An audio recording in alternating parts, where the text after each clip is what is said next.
Bro, they're screwed after WrestleMania.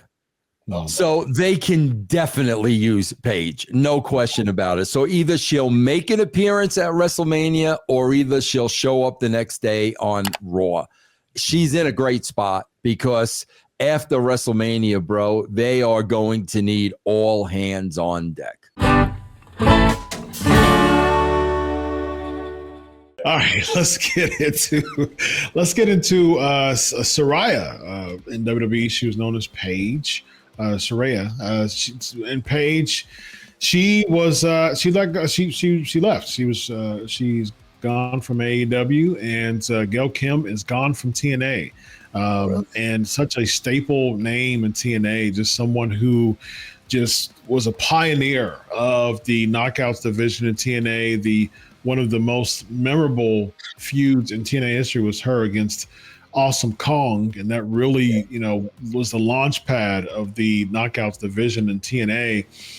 Has been really, really an instrumental part within, the goings on in TNA from an office standpoint, creative standpoint.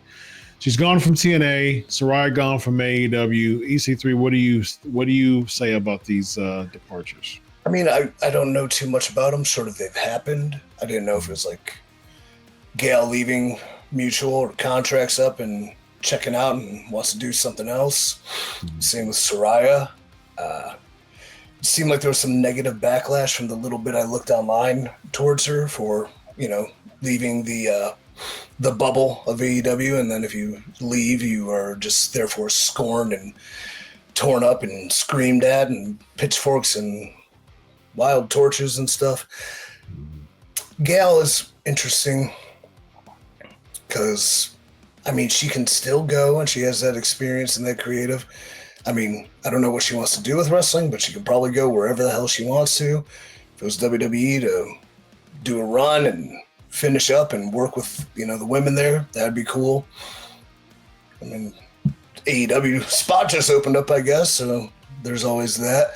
Or maybe she just wants to be kind of done with it, go hang out with Robert Irvine on their private jet. That sounds cool too. Robert's a great cook and a good friend.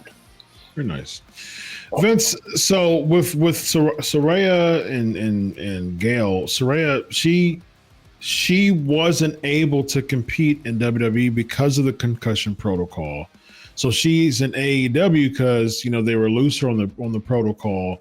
And that caused a huge issue with Saraya because she wanted to, compete again.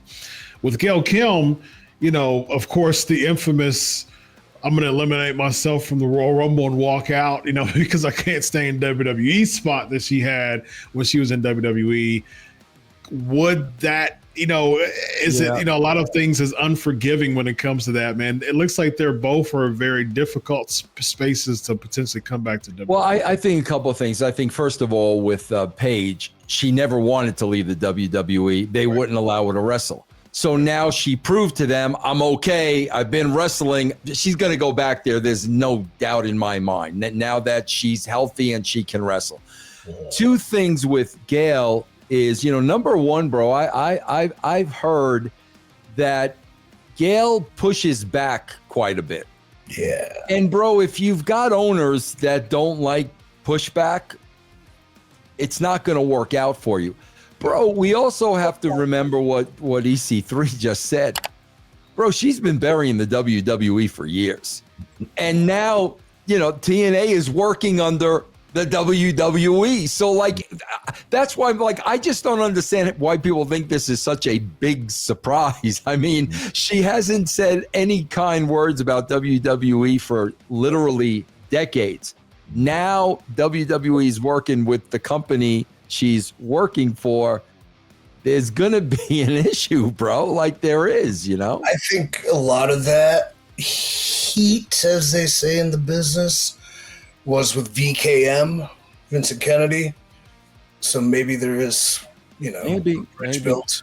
But it's like you said, EC3 too. Bro, let's be honest.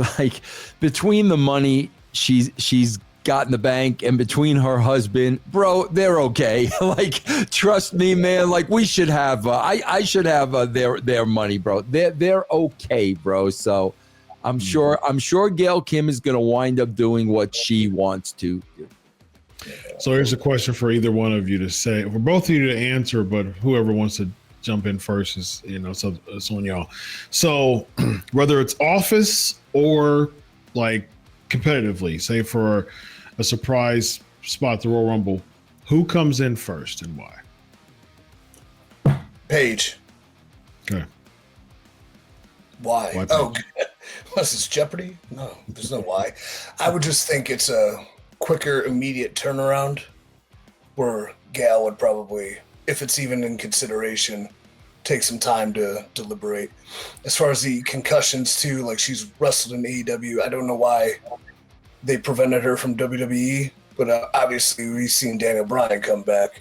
So I don't know if it's like a law, like a time limit thing, or if there's like a more updated protocol that is utilized. But I would say her for sure. If it's in the ring, if it's not, then I'm not quite sure.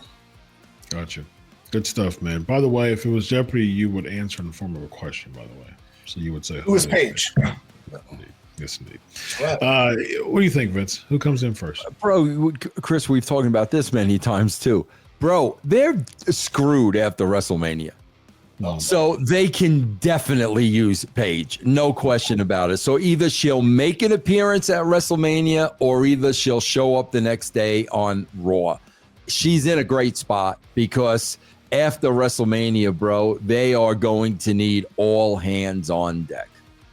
I think the Raw to WrestleMania makes perfect sense because that's how she debuted. Yeah. It was AJ Lee, right? She came in from NXT and she came in and pinned AJ Lee and won the title, right? Her first match, if I'm not mistaken. And so that same Raw after WrestleMania feel would make sense for her to come back that way too, and she'd get the pop. But again, man, what happens after the pop? You get the initial pop, and does she just fall into everybody else? Is she going to be a good little hand like Natalia?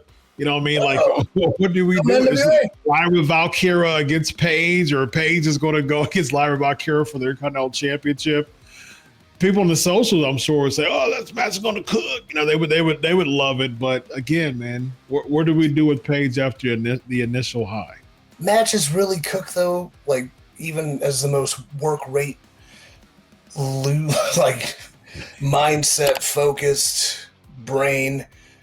Matches cook when there's characters and story, like regardless. And then if they can just think of anything, that match would cook. Yeah, it'll be a good match on paper. It'll probably be a good match, whatever. But like, it will cook if anybody has any reason to do anything. I'm writing a book. I love your book plugs, by the way. I mean, I love it. It's great. I think there needs to be a minimum of like 6 plugs per episode for you and your book. We've got the Wiggles, ladies and gentlemen. It's time to go. we have. I don't want to catch the case. We've got Vince Russo. We've got EC3. I am Dr. Chris. This is the Wrestling Outlaws. Have a good night, everybody. Solo.